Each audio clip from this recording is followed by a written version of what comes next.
Assalamualaikum Software warahmatullahi Development wabarakatuh. Life Welcome Cycle to the atau class. SDLC atau sering juga kita sebut dengan System Development Life Cycle merupakan proses pengembangan suatu perangkat lunak atau mengubah suatu sistem dengan menggunakan model-model dan metodologi yang digunakan orang untuk mengembangkan sistem perangkat lunak sebelumnya berdasarkan best practice atau cara-cara yang sudah teruji baik.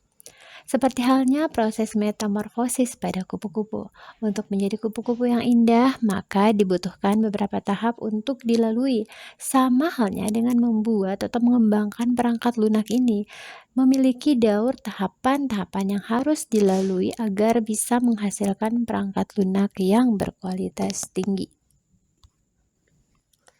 Yang dimaksud dengan SDLC adalah proses pengembangan sistem di mana persoalan atau kebutuhan pengguna diterjemahkan menjadi produk perangkat lunak melalui suatu rangkaian aktivitas tertentu sesuai dengan model proses, metode, dan alat bantu yang digunakan. Pengembangan perangkat lunak diawali dengan menganalisis kebutuhan pemakai, di mana kebutuhan tersebut mewakili persoalan yang akan dibantu dengan komputerisasi yang akan dikembangkan perangkat lunaknya melalui proses yang dilaksanakan dengan tahapan atau urutan aktivitas tertentu dan akan menghasilkan sebuah perangkat lunak di mana produk yang dihasilkan tersebut sebagai solusi persoalan dari analisis kebutuhan pemakai.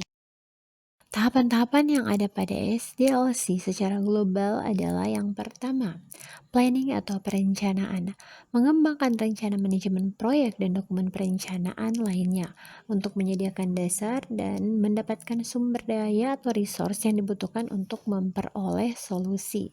Yang kedua adalah tahapan analisis kebutuhan atau requirement analysis, yaitu menganalisis kebutuhan pemakai sistem perangkat lunak atau user dan mengembangkan kebutuhan user dan membuat dokumen kebutuhan fungsional.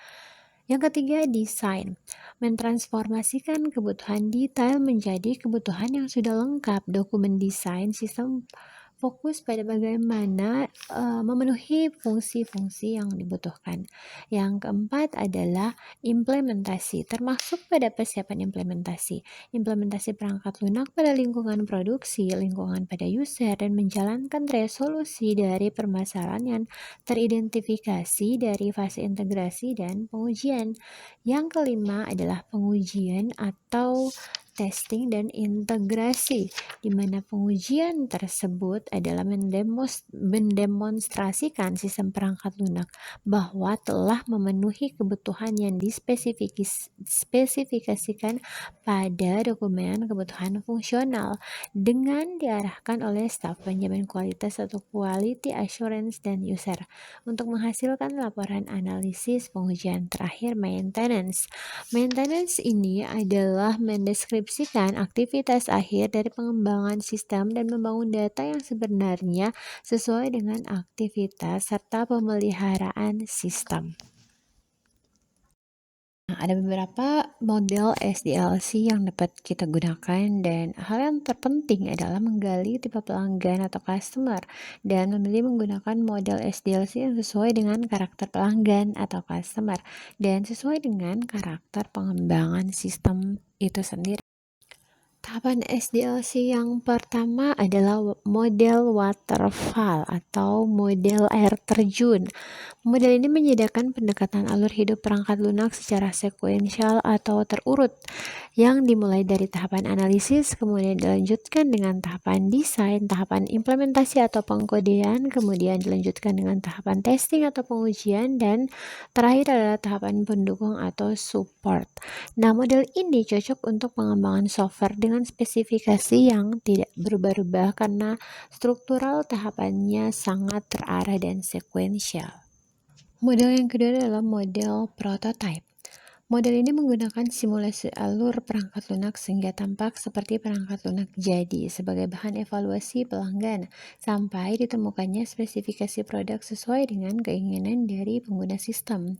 Model ini cocok untuk menggali spesifikasi kebutuhan pelanggan secara lebih detail namun berisiko tinggi terhadap membengkaknya biaya dan waktu proyek.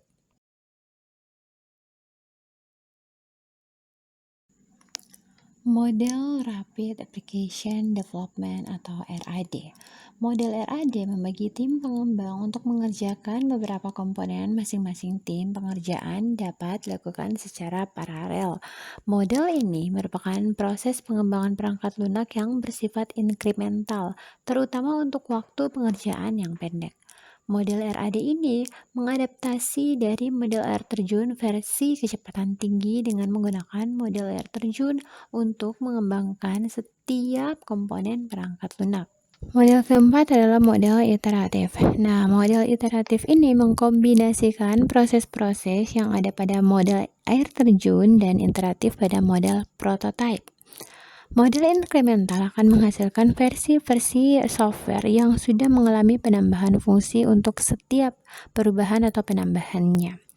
Model inkremental atau yang diterapkan pada iteratif ini dibuat untuk mengatasi kelemahan dari model air terjun yang tidak mengakomodasikan iterasi dan dapat mengatasi dari metode prototype yang memiliki proses terlalu pendek dan setiap prosesnya itu tidak selalu menghasilkan produk. Bisa jadi hanya prototype saja. Nah, di model ini, model inkremental menghasilkan produk dan aplikasi untuk setiap tahapan inkremennya. Model ini cocok digunakan jika staf yang memiliki pergantian atau turnover yang terlalu tinggi sehingga staf tidak dapat terus ikut dalam pengembangan perangkat lunak. Yang kelima, model spiral. Model ini memasangkan iteratif pada model prototype dengan kontrol dan aspek sistematik yang diambil dari model air terjun. Pengembangan dengan cara cepat dengan software yang memiliki versi yang terus bertambah fungsinya. Model spiral ini dilakukan searah dengan jarum jam, dimulai dari sumbu proyeknya. Sumbu proyek dapat digunakan sebagai alat iterasi ataupun evaluasi dari iterasi yang sudah pernah dilakukan. Pada gambar ini, setiap wilayah kerja diberikan dengan warna wilayah, di mana setiap wilayah berputar dengan urutan kerja tertentu.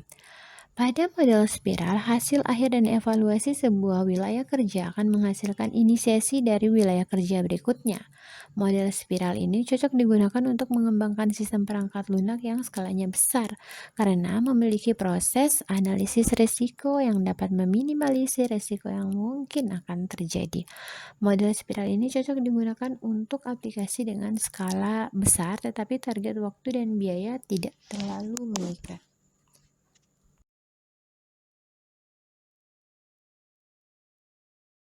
Ilmu ada 3 tahapan. Jika seseorang memasuki tahapan pertama, dia akan sombong. Jika dia memasuki tahapan kedua, dia akan tawadu. Dan jika dia memasuki tahapan ketiga, dia akan merasa dirinya tidak ada apa-apa. By Umar bin Khattab.